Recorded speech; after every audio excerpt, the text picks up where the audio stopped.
Olá, pessoal! Vamos falar agora sobre um assunto bastante importante, que seria os desafios dos justos. Por que a gente coloca dessa forma? Infelizmente, muitas pessoas pensam que, justo pelo fato de eu ser uma pessoa boa e ser uma pessoa justa e correta, que com certeza vai dar tudo certo na vida dela, que ela não vai ter problemas, não vai ter dificuldades, porque Deus é justo e vai dar coisas boas para uma pessoa justa e uma pessoa boa. Mas será que realmente é assim? E se a gente der uma olhada em toda a história do Tanar, a gente vai começar a perceber que talvez as coisas não funcionam assim, de uma forma tão clara ou tão simples como as pessoas imaginam. Pensamento errado. Muitas vezes tendemos a pensar que uma pessoa boa deve viver uma vida tranquila, sem problemas e dificuldades. Nada de ruim vai acontecer com pessoas boas. Será que isso é verdade? Esse vai ser o assunto que a gente vai começar a tentar abordar agora na nossa aula e vamos tentar aprofundar um pouquinho sobre esse assunto e entender melhor a visão da Torá sobre isso. Vamos começar com Avraham, nosso patriarca, que a gente fala tanto dele, mas será que a vida dele foi mil maravilhas? Quantos testes e dificuldades ele não teve que passar? E se a gente começa a olhar a história, realmente é impressionante. Começa quebrando as estátuas do pai e querem matar ele. Jogam ele no forno vivo, onde era para ele morrer. E ele vai e passa por essa dificuldade, confia em Deus. E acaba tendo um milagre que ele acaba sobrevivendo. Mas não foi fácil, mal visto por toda a sociedade, queriam matar ele. Ao ponto que Deus fala para ele, sai da sua casa, do lugar onde você vive, vai para o lugar que eu vou te falar. E Avraham, ele abandona tudo. Ele vai para um lugar onde Deus fala que vai ser muito bom e maravilhoso e perfeito. E que ele vai ser muito grande, ter muitas riquezas. Só que de repente, quando ele chega nesse lugar, que é a terra de Israel, tem fome. Não tem nem mesmo o que comer. Imagina o desespero de ele estar lá com a esposa sem ter o que comer. Ele acaba tendo que ir para o Egito. E quando ele chega no Egito, o faraó olhou para a esposa de Avraham e gostou dela e tentou pegar ela para si. Imagina a situação de Avraham e o desespero nesse momento. Onde ele já foi para um lugar porque Deus mandou e não tinha comida. E Deus disse que daria tudo certo. E agora ainda tentam tirar a esposa dele. Olha a loucura. E no final, é claro que Deus protege a esposa de Avraham, Sará. É claro que Deus manda doenças sobre o faraó pede desculpas, manda muitas riquezas, e ele volta para a terra de Israel com muitas riquezas, exatamente como Deus havia dito. Mas não para por aí, continua mais e mais desafios. E Avimelech, outro rei dos Filistim, também gostou de Sará e queria Sará como esposa. E novamente aquele estresse, aquele medo de Avraham. E novamente Deus protege Sará. E aí tem uma guerra mundial. 4 reis contra 5 reis, onde acabam sequestrando Lot, sobrinho de Avraham. E Avraham ele entra numa guerra mundial, e uma luta e uma dificuldade. Para resgatar Lot, ele consegue fazer com que isso aconteça. Mas não foi uma situação fácil na vida dele. E ainda assim, Deus ainda manda matar o próprio filho. Deus fala que ele teria um filho, com uma idade avançada, tanto ele quanto Sará. E justamente quando o filho nasce, Deus fala que esse filho vai seguir o seu caminho. E de repente Deus manda matar o próprio filho, contra todos os princípios de Avraham. A gente vê que a vida de Avraham não foi fácil, apesar de ele ser uma pessoa muito justa, correta e boa. E justamente através desses testes ele conseguiu chegar a um nível espiritual bastante elevado. Vamos continuar falando sobre nossos patriarcas. Yaakov Avinu, que a gente fala tanto dele, o nome dele é Israel, que deu origem a todas as tribos, Bnei Israel. A vida dele também foi um problema. Começa com Esav querendo matar ele. Roubou a bênção do primogênito, apesar que Yaakov tinha comprado a primogenitura. Ele teve que fugir de Esav, se afastar da família. O filho de Esav pegou todos os bens de Yaakov, ele saiu com uma mão da frente e outra atrás, sem nada. Ele vai justamente para a casa de Lavan, onde Lavan tenta enganar ele de todas as formas possíveis. Trabalhou 7 anos para casar com Rachel. E acabou casando com outra mulher, com Leá. E depois teve que trabalhar mais 7 anos pelo casamento de Rachel. E depois disso ele trabalhou também mais 6 anos. Justamente para conseguir um trabalho, um sustento, conseguir riquezas para a vida dele e família dele, onde Lavan o tempo todo tentava enganar ele. Não foi nada fácil. E depois ele sai de lá, ainda teve o reencontro com Esaú, onde tinha um receio e um medo muito grande de como seria. Luta dele contra o anjo de Esaú, que ele ficou machucado. O caso de Diná, uma das filhas de Jacó, ela foi simplesmente sequestrada e estuprada. Imagina o sofrimento e a dificuldade do pai de ver isso. Muita dificuldade a vida dele até que ele volta e se estabiliza na terra de Israel. E quando ele finalmente volta e acha que está tudo bem, vem a venda de Yosef. O filho dele que ele tanto amava foi vendido. Os irmãos disseram que ele foi morto. E na verdade ele foi vendido como escravo. Foi parar no Egito. E o sofrimento do pai de ver o que aconteceu com o filho que ele tanto amava. E aí, a vida dele foi fácil? Com certeza também não foi nada fácil. Muitas dificuldades na vida dele. Parece em Bereshit Rabba, no Midrash, lá que Yaakov ele queria finalmente ficar em paz, depois de tudo que ele passou. E justamente naquele momento veio sobre ele o caso de Yosef, a venda de Yosef e o sofrimento da perda do filho. Ou seja, não existe descanso e tranquilidade no nosso mundo. Nosso mundo é um desafio após o outro. Iov fala que o homem para o esforço ele nasceu. O objetivo do nosso mundo é esforço, é trabalho, é desafios, é crescimento. E para isso que a gente está no mundo. E aí a gente vê a história de Yosef, que foi vendido como escravo. Será que foi tudo bem e tranquilo a vida dele? Ele foi vendido pelos irmãos, tacaram ele num buraco com cobras e escorpiões. Depois tiraram ele de lá, venderam ele. E ele foi como um escravo para o Egito. E quando chega como um escravo no Egito, a esposa do dono dele começou a gostar dele. E quando ele fala que não, ele não quer, ela fala mal dele como se ele tivesse tentado se relacionar com ela. E aí da escravidão ele acaba indo novamente para a prisão. E vira um prisioneiro e mais dificuldades e sofrimentos até ele virar o vice-rei do Egito. Longe da casa do pai, longe da família. E sabendo o que os irmãos fizeram com ele. O sofrimento que ele passou até chegar a ser o vice-rei foi muito grande. E foi muito tempo. E ele a gente chama de Yosef Hatzadik, o justo, uma pessoa elevada, que passou por tantos e tantos sofrimentos. Mas por quê? Novamente, justamente através dos desafios, dos testes e das dificuldades, é que a gente consegue crescer espiritualmente e chegar a um nível espiritual muito, muito elevado. E aí a gente chega em Moshe. Como é que Moshe ele começa a vida dele para salvar o povo judeu do Egito? A primeira vez que ele salva um judeu, ele vai e ele mata um egípcio. E ele acabou virando um fugitivo do Egito. Teve que fugir porque queriam matar ele. E aí ele foge e para onde ele vai? Vai para o deserto. E de repente, de ser o príncipe do Egito, de repente ele é um fugitivo. E ele acaba indo, passando muitos e muitos anos no deserto. Imagina o que é viver no deserto. Até que ele acaba indo para a Etiópia. Acaba virando o rei da Etiópia. E de repente a própria rainha fala mal dele. Expulsa ele. Ele acaba virando um fugitivo também da Etiópia. E ele chega na cidade de Midian. E quando ele chega na cidade de Midian, prendem ele. Você era o antigo rei da Etiópia? Então vão pagar com certeza um valor muito alto por você. Tacam ele no poço. E mais um sofrimento muito grande. E a vida de Moshe foi um sofrimento atrás do outro até 80 anos. Que com 80 anos Deus fala para ele, agora você volta para o Egito para salvar os judeus. O que para ele também não foi fácil. Eu não consigo falar direito. Como eu vou desafiar o faraó? E o faraó queria me matar. E não somente isso, quando ele tira finalmente o povo do Egito, quantas e quantas vezes o povo se revolta contra ele. E é um povo teimoso. E Moshe está sempre lutando e trabalhando e tentando fazer tudo o correto, apesar de todas as dificuldades. A vida de Moshe com certeza também não foi muito fácil. E o rei David? Parece que está tudo bem também com a vida dele? A gente vê que também não foi nada simples a vida do rei David. A morte do filho dele com Batsheva, o arrependimento pelo que ele fez, de se relacionar com Batsheva, que era uma mulher que a princípio ela estaria comprometida com o marido quando ele voltasse da guerra. Amnon e Tamar, o filho de David, Amnon, estuprou a própria irmã Tamar.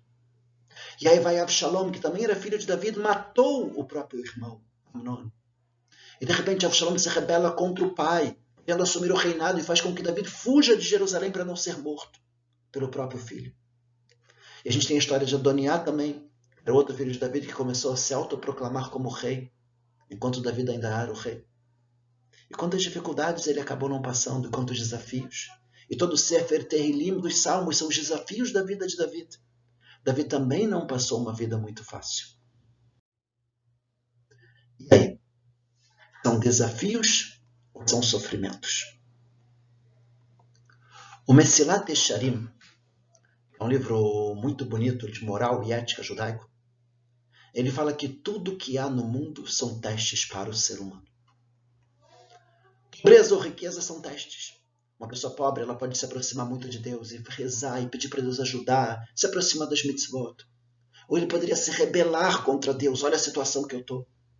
A riqueza também. A pessoa poderia agradecer muito a Deus e pegar o dinheiro e usar para o bem e ajudar as pessoas que precisam. Ou a pessoa pode falar, eu tenho tudo o que eu quero, eu não preciso de Deus. E se encher de orgulho. A tranquilidade e o sofrimento é a mesma coisa. Uma pessoa com muita tranquilidade, ela poderia dizer que não precisa de Deus, ou ela poderia usar o tempo com a tranquilidade dela para fazer o bem. E o sofrimento também. A pessoa pode rezar, se aproximar, pedir ajuda para Deus, ou ela poderia se revoltar contra Deus. Até mesmo na morte. Quando falece, Deus nos livra um parente, a pessoa poderia se rebelar contra Deus, ou justamente o oposto, ir para uma sinagoga, rezar e falar o Kadish. Desafios para crescermos espiritualmente. A nossa vida é cheia de desafios. E a pergunta é como a gente usa esses desafios, e como a gente cresce, e como a gente melhora.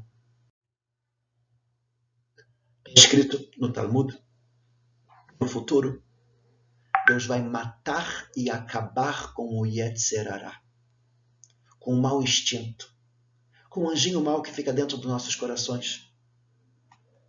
E no Talmud fala que no futuro, quando acabar o Yetzer Hará, os tzadikim, as pessoas justas, vão ver ele como uma grande montanha e vão chorar. E falar, olha que coisa incrível que eu consegui vencer. Olha o nível espiritual que eu consegui chegar. Olha a proximidade de Deus que eu estava. Que pena que não tem mais esses desafios e o Yetzer Hará, para que eu pudesse crescer e melhorar e chegar a um nível mais próximo ainda de Deus. E está escrito também que as pessoas ruins vão ver o Yetzer Hará como se fosse um fio de cabelo. E vão chorar. E falar só isso, e como eu não consegui vencer. De forma que a gente vê que mesmo os desafios e testes, na verdade, são muito positivos para o nosso crescimento espiritual. Nosso crescimento vem das dificuldades. Sofrimentos de amor. Então, outro ponto importante.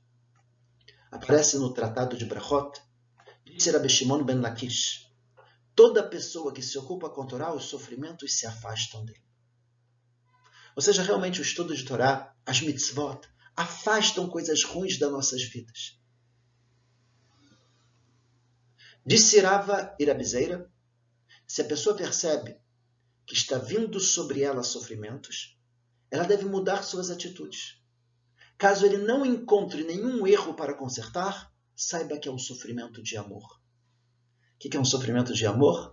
É justamente porque Deus quer que a gente chegue num nível espiritual mais e mais elevado e mais próximo dele, aumentar a nossa recompensa por toda a eternidade. E por isso, eventualmente, Deus poderia colocar algumas dificuldades e desafios nas nossas vidas para que a gente possa crescer, para que a gente possa vencer, para que a gente possa melhorar. Sobre o sofrimento de amor, aparece em Mishlei, o rei Salomão, ele fala, aquele que Hashem ama, ele repreende. Ou seja, justamente as dificuldades muitas vezes vêm em função do amor que Deus tem sobre a gente. Aparece em Devarim, e saiba em seus corações, que da mesma forma que um pai castiga seu filho, assim Hashem castiga a vocês. Ou seja, todo castigo de Deus acaba sendo para o bem, com amor, igual um pai que está cheio de amor e quer o melhor para o filho. E por isso, às vezes, eventualmente, ele precisaria dar alguma dificuldade, algum sofrimento, para que o filho pense, melhore e seja uma pessoa melhor. Tudo que Hashem faz ou é bom ou é para o nosso bem. Sofrimento / esforço. Esse no Tratado de Brachot, Rabbi Shimon Bar Yochai diz que 3 presentes Hashem dá para o povo de Israel através de sofrimento, através do esforço. Quais são esses 3 presentes? A Torá. Para a gente conseguir saber Torá, a gente precisa realmente se esforçar, meter a cara no livro. E justamente através do esforço, da dedicação, é que a gente consegue adquirir um conhecimento incrível da nossa Torá. A terra de Israel, se a gente quiser estar na terra de Israel, a gente vai precisar sim de um esforço. E às vezes abandonar o nosso conforto que talvez a gente tenha eventualmente no Brasil. Ir para Israel. E a terra de Israel também muitas vezes tem também as suas dificuldades e conflitos e tal. Mas a gente consegue garantir que a gente está junto com o nosso povo, na nossa terra, e garantir o judaísmo dos nossos filhos. E o mundo vindouro também. A gente vai precisar de muito esforço aqui na terra para que a gente possa ter um plano espiritual, uma recompensa no mundo vindouro adequada, de acordo com o nosso esforço e a nossa dedicação. E aí? Entendemos então que os desafios são muito importantes. E os desafios é que faz com que a gente cresça espiritualmente. Então a gente quer desafios ou não? Em nossas rezas diárias pedimos a Hashem que nos salve de testes e desafios. Ve'al teviene lidei sayon. A gente pede a Deus não coloque a gente em situações de teste. Porque pode ser que a gente não vai conseguir passar. A gente entende que o teste é bom, mas a gente não quer. Sanedrin, no Talmud, disse Rav Yehuda, nunca devemos nos colocar em situações de teste. Pois o rei David pediu a Hashem que o coloque em teste e acabou errando. O caso de David e Batsheva. David queria chegar num nível espiritual mais elevado, queria ser colocado num teste. E Deus falou, você quer? Colocou ele a teste e acabou dando errado. A gente não quer teste. A gente entende que o teste poderia elevar a gente espiritualmente. Mas a gente tem sempre o receio de talvez a gente acabar caindo e não conseguindo passar no teste. Bem, devemos saber que justamente quando somos testados é quando conseguimos chegar no maior nível espiritual. O erro de Adão e Havá. Adão e Havá, eles sabiam que quando comessem o fruto proibido, eles começariam a ter vontade de fazer o errado. Na verdade, antes do pecado, o que existia era o certo e o errado, a verdade e a mentira.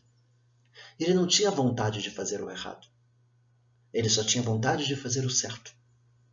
O nome da fruta proibida a gente chama de Etz Hadat Tovara, a fruta do conhecimento entre o bom e o ruim. Agora, quando ele comeu a fruta, ele vai ter um conhecimento diferente, onde o bom, o gostoso, talvez seja o errado. E o ruim, que talvez não é tão gostoso, pode ser que seja o certo. Começa a ter uma confusão interna no sentimento dele, onde às vezes ele tem vontade de fazer o errado. Por isso, ele pensou que seria melhor trazer o Yetzer Hara, essas vontades erradas para si, para desta forma chegar a um nível espiritual bem mais elevado. Quanto mais difícil é, maior é o mérito. Esse foi o argumento da cobra.